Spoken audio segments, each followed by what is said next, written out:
সে নিজেই একটা বিদ্রোহী, একটা বিপ্লবের নাম।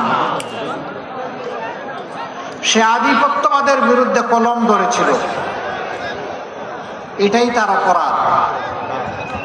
এই জন্য তাকে দুনিয়া থেকে অত্যন্ত নির্মম ভাবে বিদায় করা হয়েছে। বাংলাদেশের সবচেয়ে বড় শিক্ষা প্রতিষ্ঠান, যেখানে মেধাবীদের মিলন মেলা, এরা যে আচরণ করেছে এটা কোনো মানুষ করে না, এটা সাধারণ পশুও করে না। তাদের ব্যাপারে আল্লাহ পাক কালামে হাকিমে বলেছেন কালা না, এরা হচ্ছে চার পায়া জন্তুর মতো।